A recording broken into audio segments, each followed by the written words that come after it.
네, 안녕하십니까. femtoBiomed 이상현입니다. 저희는 그 글로벌 non-viral cell engineering 리더로서 처음에 2011년도 회사를 창업해서 지금까지 쭉 한 10년 넘게 사업을 해오고 있고요. 오늘은 그 주요 내용 중에서 mRNA를 통해서 CAR-NK를 제작하는 결과들, 그 다음에 과정들, 저희 강점 등을 중점적으로 소개를 드리겠습니다. 저희가 CAR-NK를 타겟으로 잡고 있는 이유는 간략히 말씀드리면 CAR-T 치료제에는 5종이 발표되어서 되게 혁신적인 신약으로 쓰이고 있습니다. 하지만 일단 고용암 쪽에 적응이 어렵고 아까 매드팩트에서 말씀하신 종양 미세환경을 뚫기 위해서는 NK세포를 쓰는 게 훨씬 유리한 점이 있고요. 이 NK세포가 바이러스로 조작이 안 되다 보니까 여러 가지 어려움이 있는데 코비드 이후에 저희가 mRNA라는 물질을 통해서 CAR-NK를 아주 효과적으로 만들어줌으로써 다양한 멀티 타겟을 할 수 있는 고용암을 타겟할 수 있는 그런 혁신적인 CAR 치료제를 만들 수 있는 가장 좋은 후보라고 생각하고 있습니다. 네, 저희 회사는 말씀드린 대로 2011년 창업을 했고요. 처음에 femtofab이라는 이름으로 포스텍 내에서 시작을 해서 저희가 셀샷이라는 non-viral transfection 기구를 특허 출원을 하고 저희가 판교에는 2017년도에 왔습니다. 그래서 본점을 이점을 해서 지금 판교에만 회사가 있고요. 그때 사명도 이제 femtobiomed로 이제 바꾸게 되었습니다. 그 이후로 저희가 미국 특허를 획득하고 그 다음에 현재는 셀샷 플랫폼을 완성을 해서 다양한 세포 치료제 개발에 이제 적용을 해오고 있습니다. 최근 들어서 바이오 제약을 보시면 처음에 이제 몰리큘 중심에서 이제 셀 중심으로 그 중심이 이동하고 있습니다. 그래서 앞서 말씀드린 CAR-T 치료제가 벌써 5종이 나와 있는데요. 이 완전관해라는 어떤 꿈을 실현시켜주는 약들이 세포를 몸에 직접 넣으면서부터 시작됐다고 볼 수 있습니다. 그래서 기존의 바이럴 벡터는 세포주를 만들고 단백질이라든지 항체 같은 약물을 생산해내는 데 최적화되어 있다면 이런 조작된 세포를 몸에 넣기 위해서는 바이럴 벡터를 가지고 세포로 조작하는 것은 여러 가지 어려움이 있습니다. 대표적으로 안전성 문제가 있고요. 비용이 비쌉니다. 그 다음에 용량 문제 때문에 멀티타겟 같은 그런 약들 만들기 어려움이 있습니다. non-viral transfection 기술들은 뭐 다양하게 존재하고 있습니다만 이런 부분들을 만족시킬 수는 있지만 가장 그 어려움은 효율이 낮다는 어떤 그런 어려움이 있습니다. 그래서 이런 것들을 해결하는 게 가장 중요한 이슈이고요. 특히나 이런 항암 면역 세포체 치료제, 즉 세포 치료제라는 것이 이제 등장하면서부터 약으로 등장하면서부터 이제 FDA 쪽도 말하고 있습니다. 어떤 임상 데이터보다는 임상 데이터가 가장 중요했다면 이제는 임상 데이터 이상으로 이 프로덕션, 공정, 그 약을 어떻게 만들어낼 것이냐에 대한 부분이 인허가의 가장 중요한 부분이 된다는 얘기입니다. 그래서 최근에 2020년도 이후로 세포 치료제에 대한 인허가의 어떤 개념이 많이 어려워지고 복잡해지고 있습니다. 공정 부분이 추가되고 있어서요. 그래서 저희는 이런 흐름에 맞춰가지고 non-viral cell engineering 분야를 처음부터 추구해 왔듯이 이 분야를 글로벌 선도를 하려고 하고 있습니다. 저희 기술은 이제 셀샷이라는 저희 개념을 이용해서 non-viral cell engineering을 하고 있고요. 그 중에서 저희가 최근에 mRNA 쪽을 특화시킨 방법은 저희가 이제 기존의 트랜스펙션 방법하고 유사한 방법이지만 근본적으로 전달 특징의 기술적인 차이가 어떤 분리 전달이라는 키워드 안에 들어 있습니다. 간단하게 말씀드리면은 이제 세포에 물질을 도입하기 위해서 우리는 세포와 물질을 섞어주게 됩니다. 예를 들면 CAR-NK를 mRNA로 만들기 위해서는 NK 세포와 mRNA를 섞어주고 그 섞어준 수용액 자체를 장비에 로딩을 해서 전달을 시키게 되고요. 배양을 해서 CAR-NK를 만들게 되는데 저희는 물질과 세포를 섞지 않습니다. 이 기술을 처음부터 저희가 추진한 이유는 회사 만들면서 추진한 이유는 세포에 필요한 최적 조건과 물질에 필요한 최적 조건이 다릅니다. 두 가지 각각을 모두 최적으로 맞춰줄 수 있어야 앞서 말씀드린 효율 이런 부분을 달성할 수가 있는데 지금처럼 섞어주게 되면은 공정의 복잡성 때문에 비용도 올라가게 되고요. 세포와 물질의 조건을 최적으로 맞출 수 없기 때문에 세포 유실이라든지 세포의 어떤 데미지를 먹고 이런 부분 때문에 효율이 높아지기 어려운 부분이 있습니다. 또한 저희는 기존의 이런 트랜스펙션 쪽이 굉장히 오래된 기술이다 보니까 어떤 원천 특허가 존재하지 않습니다. 근데 저희가 개발하고 있는 기술들은 분리 전달이라는 혁신적인 새로운 개념을 도입했기 때문에 저희 나노 인젝터도 마찬가지고 지금 기술도 마찬가지고 이 전달 원리랑 기구 자체에 대한 특허를 획득하고 있습니다. 네, 그래서 저희 시스템에서 간단히 요약을 드리면 초기에 주력으로 해오고 있고 이것도 계속 추진하고 있는데 DNF 플랫폼이라는 게 있고요. mRNA 전달을 위한 스탠다드 셀샷 플랫폼이라는 두 가지 형태가 있습니다. 방법적으로는 핵에 전달하느냐 세포 질에 전달하느냐의 차이점이 있고요. 오늘 소개드릴 mRNA 쪽은 세포 질에 전달하는 분리 전달 기반의 트랜스펙션 방법입니다. 스탠다드 셀샷 플랫폼이고요. 잘 안 넘어가네요. 네. 그래서 셀샷 플랫폼의 적용 영역은 이제 크게 사업적으로는 두 가지로 볼 수가 있습니다. 한쪽은 이제 매니팩처링 쪽, 공정 쪽이고요. 다른 한쪽은 저희가 원데이 온사이트 카라는 좀 약간 미래적인 개념입니다. 차세 다음 롱텀 개념으로 보실 수도 있고요. 대량 양산 그러니까 매니팩처링 쪽은 기존에 CAR-T를 만들든 CAR-NK를 만들든 아니면 또 다른 셀 세라픽스가 됐든 이런 기존의 세포 치료제 개발 공정에 쓰이던 바이러스라든지 기타 다른 기술을 이전 기술을 적용한 세포 형질 전환 공정 부분을 저희 셀샷 플랫폼을 적용해서 혁신시켜줘서 보다 빠르고 쉽고 안전하게 약을 만드는 공정을 제공한다라고 생각하시면 될 것 같습니다. 이 부분은 기존의 세포 회사들과 협력을 시작하고 있고요. 이제 다양한 부분에 적용할 수 있게 됩니다. 그래서 저희가 좀 관심 있게 보고 있는 부분은 이쪽도 마찬가지로 mRNA 기반으로 공정을 전달함으로써 알로제닉이든 오토든 mRNA 기반으로 다품종 소량 생산을 대량으로 할 수 있는 그런 체계를 만들어줄 수 있게 하는 부분이 크고요. 그 다음에 여전히 뭐 스테이블 카티 같은 경우 스테이블 카 이런 부분이 아직도 중요합니다. 그래서 무슨 얘기냐면 유전자 자체를 조작을 해서 계속적으로 약효가 날 수 있는 부분도 역시나 중요하기 때문에 이러한 부분은 바이러스 쓰지 않는 세포주의 개발, 저희 DNF 플랫폼을 활용한 세포주 개발, 이거는 크리스퍼 캐스9이라든지 탈렌 같은 유전자 가위 기술과 같이 접목이 될 수 있고요. 이런 방법으로 바이러스를 쓰지 않는 다양한 방법의 저희 공정을 제공하는 것이 있고요. 원데이 오사이트 카 프로덕션이라는 개념은 저희가 어떤 코업사고로 이전 상장을 계획하고 있습니다. 이전 상장 후에 회사가 좀 더 규모가 커지고 자금력이 생기게 되면 자체 파이프라인으로 병원에서 간단하게 카를 만들 수 있는 그런 현재 갖고 있는 개념을 실제로 실현시키고자 하는 방법이 되겠습니다. 그래서 그 중에서 저희가 오늘 소개해드릴 부분은 mRNA를 활용해서 카 치료제를 만드는 그런 공정이고요. 저희는 셀샷 mRNA 카라고 부르고 이거는 카 항암 치료제 어떤 무한한 가능성과 혁신을 저희 기술을 통해서 실현시키겠다는 꿈을 갖고 있습니다. 현재 카의 언맷 니즈는 이런 트랜스펙션 공정을 통해서 해결할 수가 있다고 저희는 생각합니다. 이거는 기존의 바이러스를 mRNA를 바탕으로 한 셀샷 카 공정으로 바꿔줌으로써 기존의 카티 같은 경우에는 어떤 공급의 문제가 있죠. 그다음에 단가의 문제가 있습니다. CAR-NK 같은 경우는 이제 효율이 많이 떨어집니다. 바이러스를 사용했을 때 굉장히 낮은 효율의 어떤 문제가 있고요. 이런 부분들을 공정 혁신을 통해서 해결해 주겠다라는 것이 저희 기술의 기본 방향입니다. 간단하게 그 대략 내용을 말씀을 드리면요. 공정 차별성을 간단히 말씀드리면 기존 혼합 전달하고 있는 기존의 모든 EP 기술 대비 일렉트로포레이션, 트랜스펙션 기술 대비 저희는 분리 전달이라는 새로운 혁신적인 개념을 적용함으로써 편의성, 뭐 비용, 공정 모든 면에서 어떤 원천적 우위가 있다 이런 말씀을 드리고요. 이 그림이 좀 잘 보이실지 모르겠는데요. 좀 많이 디테일하게 그려놔서 기존의 혼합 전달 같은 경우는 혼합 섞는다는 얘기를 간단히 말씀드리면 이걸 하는 이유는 세포가 존재하는 어떤 그 환경과 mRNA라는 물질이 존재할 수 있는 환경이 서로 배치가 됩니다. 그래서 세포가 존재하는 환경 안에 mRNA를 투입하게 되면 전부 다 부서지게 됩니다. 그래서 깨져서 아무 일도 안 일어나는데요.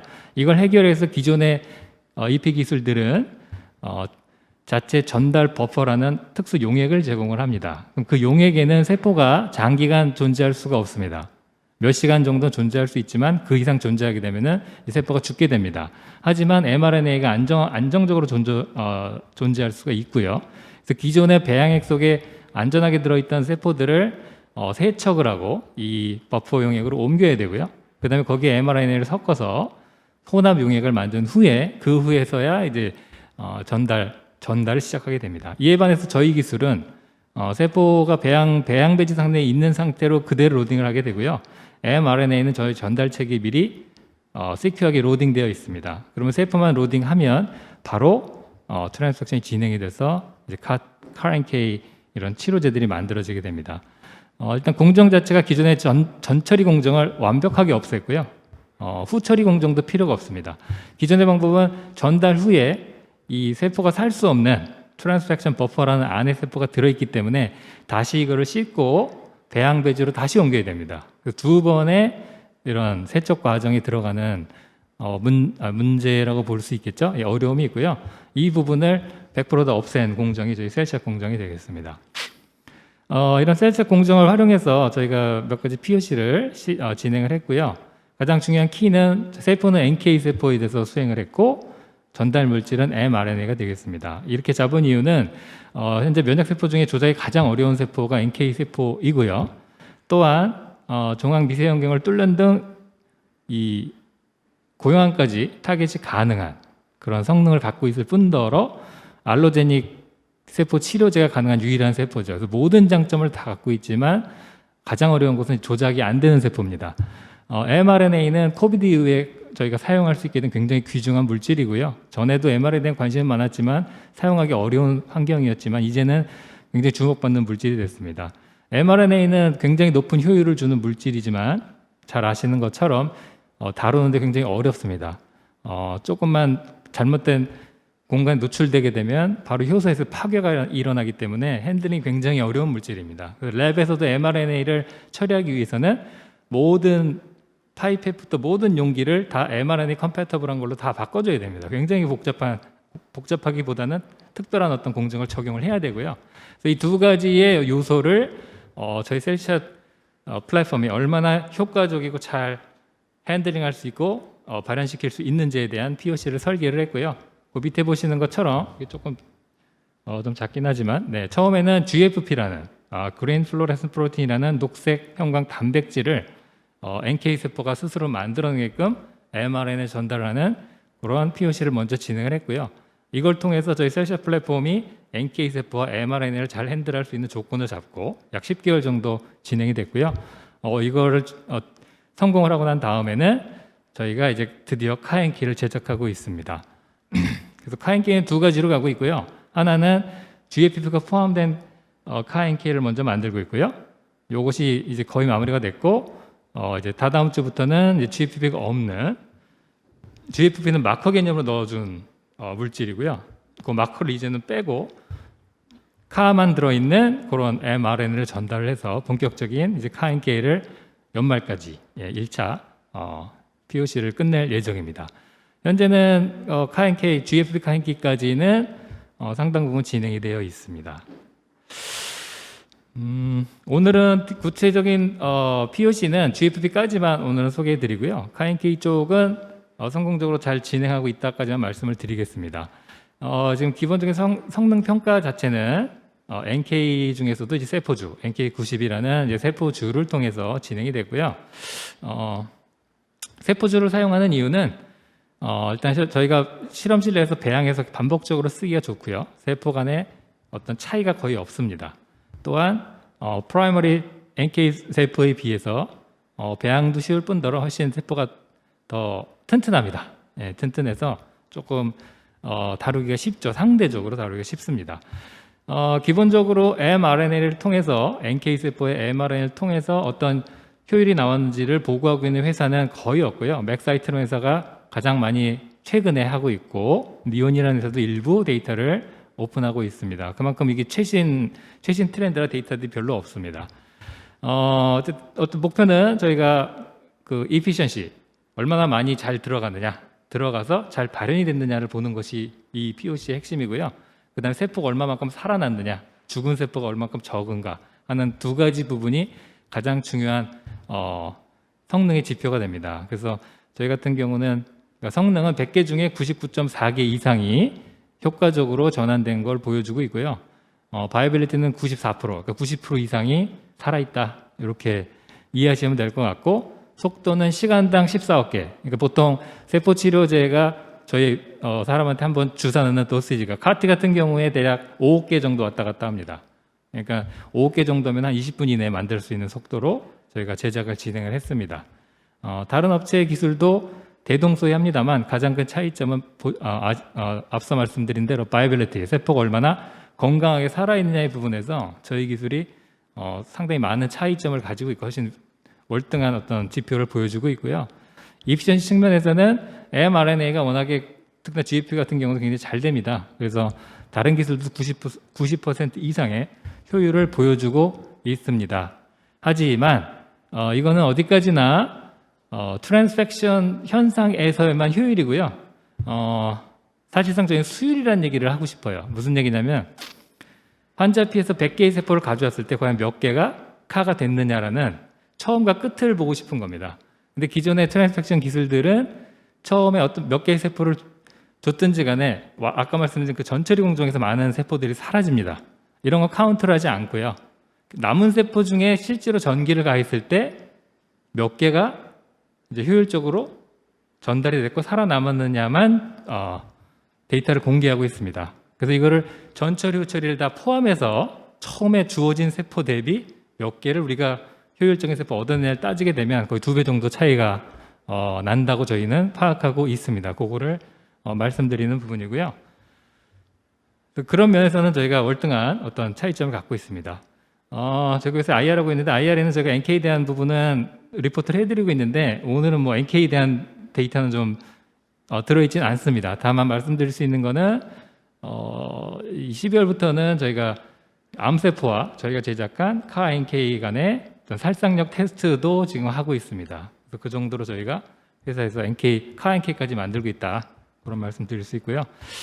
저희 비즈니스 포트폴리오는 이런 전달 체계를 공급하는 바이럴 벡터도 마찬가지고 맥사이트도 마찬가지고 기존 회사와 큰 차이점은 없는데 저희도 마찬가지로 처음에 말씀드린 대로 기존의 세포 치료제 공정에 저희 기술을 제공해 줘서 신약 개발을 지원하고 신약을 공동 개발하는 이런 부분을 현재 이전 상장 전에 어떤 주요 사업으로 가지고 있고요.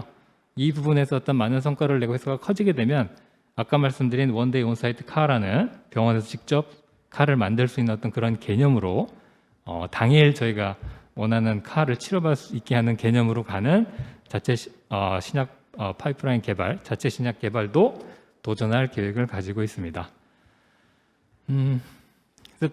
레버뉴 스트럭처는 뭐 되게 전형적입니다. 다른 일반 신약 회사들은 이제 마일스톤에 대한 수익이 기본적인 수익이 될 수 있고, 그 다음에 이제 약이 되고 나면 로열티에 대한 수익이 들어오면서 본격적인 수익이 일어나게 되는데, 이런 전달 공정을 제공하는 회사 같은 경우는 처음에 연구 장비로 제공해서 얻는 장비 수익도 있고요. 그 다음에 임상에 들어가게 되면 임상을 위한 어떤 공정은 저희가 리스를 해주게 됩니다. 리스 수익이 발생하게 되고, 그 다음에 약이 되게 되면 이 로열티 수익이 또 일어나게 되는데, 신약 대비 이쪽은 로열티 수익은 상대적으로 작은 편입니다. 약 10% 정도의 로열티 계약을 맺고 있는 게 통상적인데, 그 얘기는 다시 말해서 한 10개 정도의 파이프라인을 계약하게 되면은 약을 하나를 개발하는 수준의 로열티 수익이 기대된다고 볼 수 있고요. 그 다음에 이거는 약이 하나가 실패하게 되면 다 실패하는 그런 게 아니라 계속 다양한 난 익스클루시브하게 파이프라인을 확장할 수 있는 장점이 있습니다. 그렇게 이해하시면 쉬울 것 같고요. 그 중간중간 소모품에 대한 수익이 또 일어나게 되고요. 저희 대표적인 레퍼런스 회사로는 이제 맥사이트라는 회사가 있는데요. 이 회사가 2020년부터 mRNA 기반의 CAR-PBMC라는 파이프라인을 이제 론칭하면서 갑자기 주가가 10배 정도 뛰었습니다. 현재는 한 1.5조까지 돼 있는데요. 이만큼 mRNA를 활용한 향후 항암세포 치료제 시장이 굉장히 임팩이 있을 것이라는 기대, 어떤 마켓의 기대를 반영했다고 보시면 될 것 같습니다. 저희는 맥사이트를 뛰어넘을 수 있는 기술을 만들었다고 생각하고요. mRNA를 활용한 카 치료제 같은 경우는 이미 다른 회사들도 이제 막 시작하고 있습니다. 저희가 전혀 늦지 않았고 기초적인 데이터나 방식, 저희가 갖고 있는 특허의 강점 등이 월등하기 때문에 빠른 시일 안에 이들 이상 어깨를 나란히 하고 넘어설 수 있는 회사가 될 수 있을 거라고 저희는 확신하고 있습니다. 감사합니다. 오늘은 여기까지 소개해 드리겠습니다.